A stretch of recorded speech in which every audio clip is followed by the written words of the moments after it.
Bakit kailangan ko nang umuwi sa Pilipinas? May dalawang kategorya kaya ako nagdesisyong uuwi na sa atin. Isa ay personal at pangalawa ay pamilya. Judge me all you want pero nagbabase lang ako sa totoong nararamdaman ko. Maaaring kahinaan ko ang hindi tumagal sa sitwasyong ganito pero baka kahinaan nyo rin ang hindi tumagal sa sitwasyong katulad ng kakaharapin ko. Kahit na hindi kagaya ng inaasahan ko ang sinasahod ko sa kumpanya namin dahil wala nga kaming overtime pero aaminin ko na na-enjoy ko pa rin ang unang taon ko dito sa South Korea. Pero nung kalaunan ay nadiskubre ko na sa sarili ko na hindi ako pwede sa isang compartment type na environment. Kumbaga ayoko na iisa lang ang lugar kung saan ako nakatira sa lugar kung saan din ako nagtatrabaho. Kinonsider ko rin naman ang homesickness at pagka-bored kaya nagbakasyon ako saglit sa Pilipinas pero ganun pa rin. Secured naman talaga ako dahil may sahod na nakukuha buwan-buwan pero yung pakiramdam na nabubuhay ka na parang walang kabuhay-buhay. Siguro dahil nakikita ko palagi dito ang limitasyon. Yung hindi ako nag-grow, ayoko ng habang buhay na magiging ganito. Gusto ko yung nag-i-improve ako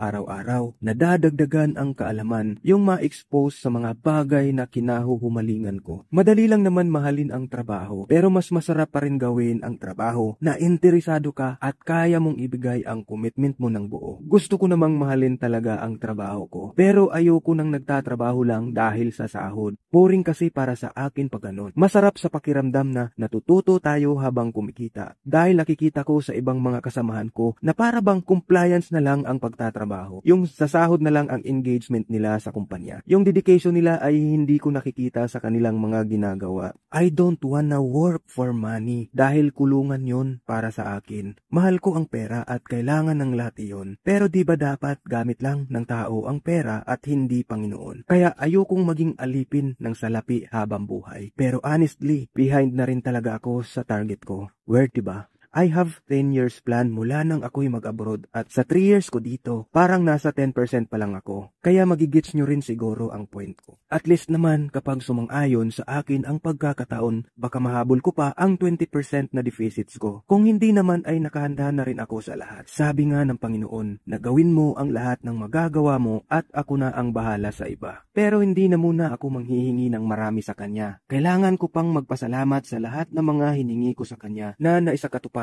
na. Kaya ang tanging hiling ko na lang ay malusog na pangangatawan at malawak na kaisipan para mapangalagaan ang anumang meron na ako. Kung pag-uusapan naman ang mga minor issues, meron naman din. Ayoko ng shifting schedules. Gusto ko din may sariling kwarto, malinis na kusina, yung walang mga dagang naglalaro sa ilalim habang kumakain ka at titira sa ulam mo kapag nalingat ka. Ayoko rin ng CR na nasa kabilang barangay pa at walang heater dahil masyadong malamig ito kapag winter. Hindi pa sila transparent sa sahod. Ang dami ko talagang reklamo sa buhay. In short, reklamador ako at isa lang naman ang kailangan para maging valid ang reason ko.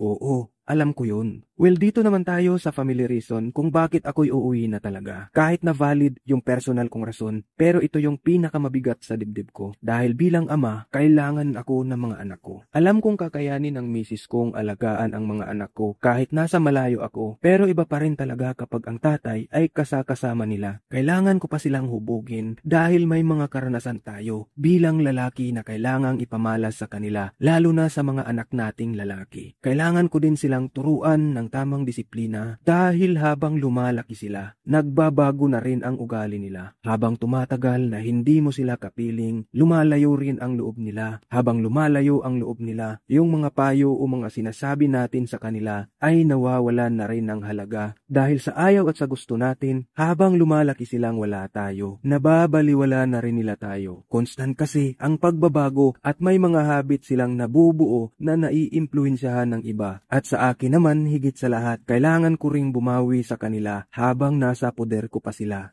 May nakilala kasi ako dito sa South Korea. Matanda na siya. Umalis siya ng Pilipinas, mga bata pa ang mga anak niya. Di man lang niya nakapiling ang mga ito mula ng pagkabata hanggang sa nagsipag-asawa na. Hindi na kasi siya makauwi buhat nung napasuna ang visa niya. May kanya-kanya tayong choice at mas pinili nilang hindi mahirapan sa paghahanap buhay kahit na mapalayo sila sa pamilya. Pero para sa akin ay sapat na ang 3 taon. Maikli lang ang buhay kaya gamitin natin sa tama. At tama nga na minsan lang silang maging bata.